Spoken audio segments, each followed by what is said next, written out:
Story time with Warhed.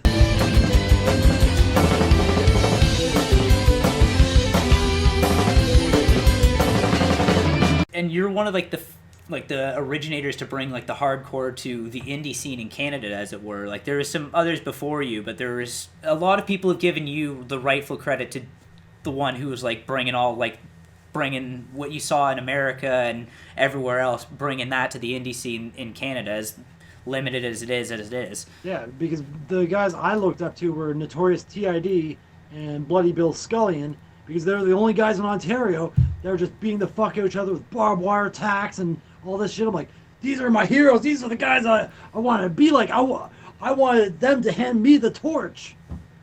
And well, obviously it happened. Bloody Bill Scullion was the only other guy I can think of before you, and it's just like, well, who else? Like the Sheik when he came back in like the 50s doing like the stuff, like that's it, and now here we are. It's still a Canadian dude, so at any time you see a Canadian dude, it's just like Totally. I love how Vikings getting back into the American scene. I love how Lufisto is being inducted into the Wrestling Hall of Fame at GCW. Like, these people, I love them. I've known them for years. I broke Lufisto's nose back in the day. How did that happen? I threw a chair at her face from 6 feet away, and Oof. I don't know. I guess she didn't see it coming and just went. And then she Didn't get the hand up in time. I don't know. She just put her head down, and then she rolled me in the corner, and just like punch chop, punch chop, punch chop, punch chop. So fucking stiff that my face was like yellow and green for the next 3-4 days. Oof. Got sent home from work too. That was awesome. You can't be here like this. Go home. Because I was working with the public at the time, but my face was just fucking just yellow and green. It was awesome. Again, the Fight Club situation. Yep, it's been my entire. When I brought to the promoter, I'm like, I want to do a weed whacker match. He's like, who are you going to get to do that with you? I'm like, Viking. It was just funny, and then I'm like, oh, weed whacker, but it's a summer show. Let's make a weed whacker and cactus match. Went out and bought a cactus too. Like, how did that feel? Cactuses suck because they leave a rash for like a week afterwards, where you get like scraped by them. Yeah. Yeah, I've had a cactus broken over my face, and it's just I'm doing those things that no humanly body should do. And then I saw shark teeth earlier this year or last year. Yeah, that shark tooth bat. Ugh, that was fucking brutal. If I knew where to get them, I would buy them. I can't help you with that one. I'm not that connected with those. I just like making crazy ass bats too. It's fun. Porcupine quills, maybe. No, that's too similar to toothpicks. Yeah, the barbs and whatnot, they go in the opposite way. Yeah, I don't want any of my guys going to the hospital because it sucks going to the hospital. It's fun because how do you explain that shit to the doctor? I was fighting with my buddy and he hit me with a bat covered in toothpicks. Like when I got set on fire, like I didn't want to go to the hospital because it's like, how do you explain that to the doctor? Instead, I went to Sobeys, picked up some ice and aloe vera. Then I went to Blockbuster and rented Firestarter 2 because they didn't have Firestarter 1. What else are you gonna do? Yeah, like what else am I gonna do? I'm burned. I'm gonna patch up, aloe up, and watch a fucking movie about a chick that starts fires. Especially like the weed whacker and everything else. Like holy shit. Weed whacker was something else. The burn is what you said on the video. It burns. It's like if someone's just like whipping you with like shoelaces really fucking hard. Yeah, I wasn't even supposed to take the weed whacker that match. 15 minutes before the match, I'm like, how long is it to get back to Quebec? He's like, 5-6 hours. I'm like, you want me to take the weed whacker? Why? Because you'd be uncomfortable for the next 5-6 hours of being weed whacked. You sure, man? Yeah, man, sure, I'll take it. Oof. But yeah, And then you just whatever go about the night. yeah. Then we went to the bar afterwards. Viking and his friends, me and my friends, we went up to the bar that serves cheap drinks. Almost got into a fight with some preppy dude that was picking on my buddy. I lifted up my shirt and said, "Been in one fight tonight. Let's make it two." But he left us alone. It was great. That's the card to pull. And out of the corner of my eye, I see Viking wrapping his spike collar around his fist, getting ready because he knows I'm getting ready to like throw down. Oh boy. I almost forgot about that. That was a good fucking night. We talked about Butcher hitting that kid. Holy, I found the video of that. Holy fuck! He laid that kid out. Yep, yep. Oof. Lesson learned. Don't grab Necro Butcher's beer. Necro, he's knocked out cold. So what? No man, we gotta take it back to the ring. Okay. He's like, I've been a bad boy. I gotta go back to the ring now. I'm like, Jesus Christ, why am I always wrestling the drunk wrestlers? Fuck. Oh, good lord. That was yeah. You told me about that, and then watching that video of it was just another thing. It was just like you're hitting him pretty stiff, and then he just fucking. Like I'm not hitting him Viking stiff because when Viking chops, you feel it in your spine. Mm-hmm. Like I'm hitting him like I would hit like any like Matt Cash or any of my buddies. I like lay in so it makes the big sound. Necro just went for the kill. Just fucking, and he looked like he killed him too. Military trained, he knows how to do that. Yeah, and if you've seen the fight with Samoa Joe, once again, why would you fuck around with this guy? Because everyone's having a good time at the show, and some people want to get involved, and it's like, you really don't want to get involved with us. Like, we play with fucking sharp shit for fun. Like, fucking gusset plates. Oh. I'd never seen those busted out before until I started watching ICW No Holds Barred, and I was like, what the fuck is that? And then I saw what happened afterwards. I was like, I don't like that at all. Oh, that's rough. Gusset plates are actually something I still haven't used in a match yet, personally.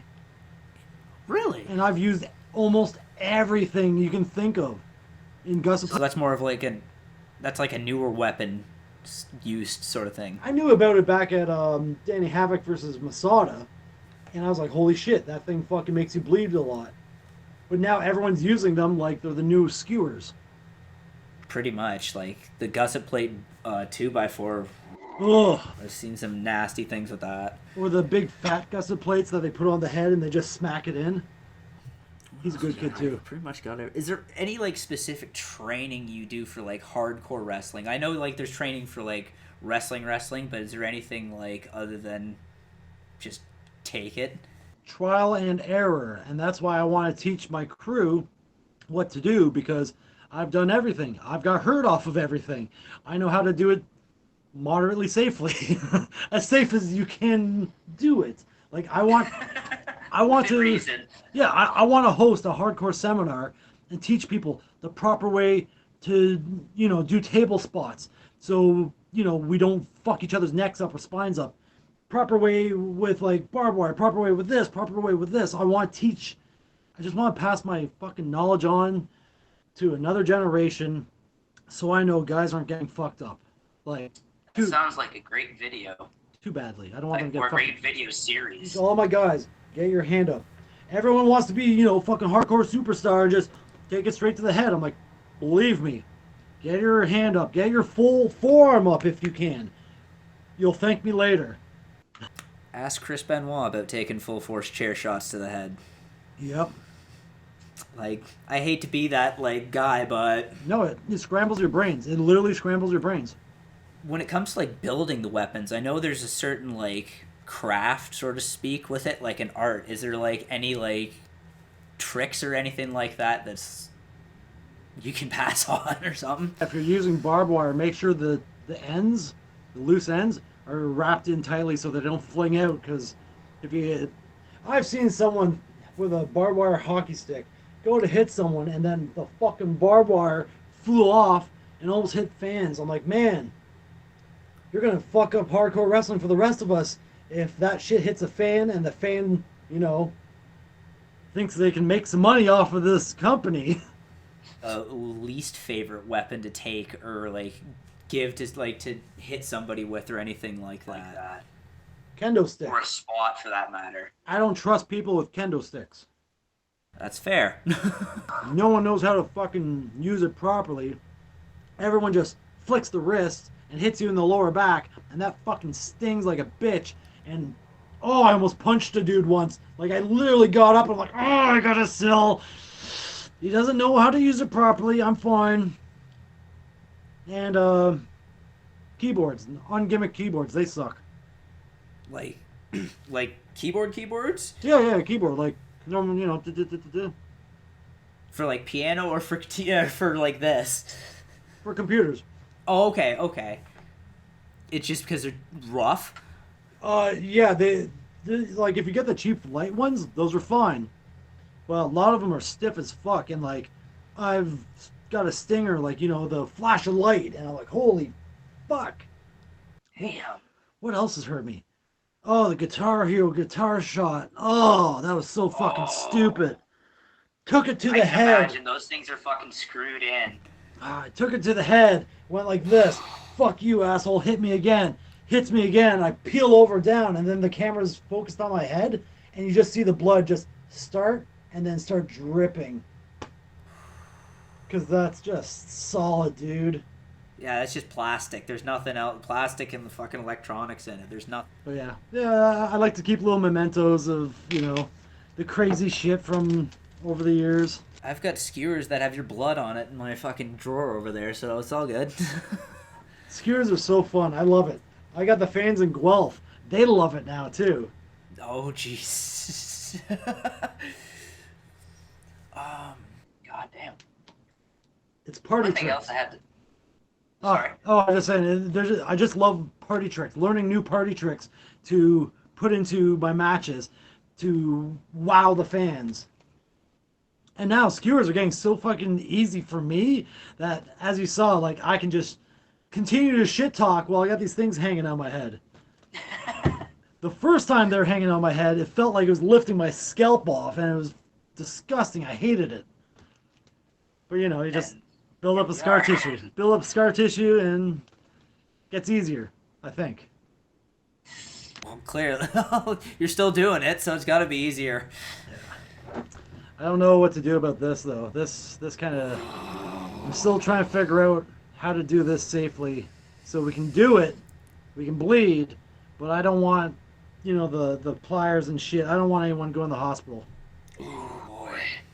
I saw fucking Akira rip it out with his bare hands in the middle of the match, and that was the nastiest shit I've ever seen in my life. In his head or? In his fucking head, dude. Like, it was in his scalp. And fucking Kogar put it in there, and he hammer fisted him. And he just and yanked it out. It was the nastiest thing I've ever seen. I saw the one CZW Tournament of Death where Abdullah Kobayashi was sitting in the back. Yeah. And they're lifting it up in corners. The two of them. Oh, I think if I do want to do it, I want to get a square one so you can actually grab it by the corners, because circular one, that's going to be worse. Unless you have like a pair of like forceps or something like that like have the wide round tip on or grip something. vice grips. Yeah. Yeah. Oh. See, and that's why I don't bring these things out, because if I don't know how to do the magic trick, I'm not going to let anyone else do it. I don't blame you on that one. Those are fucking gnarly. Like fucking gnarly.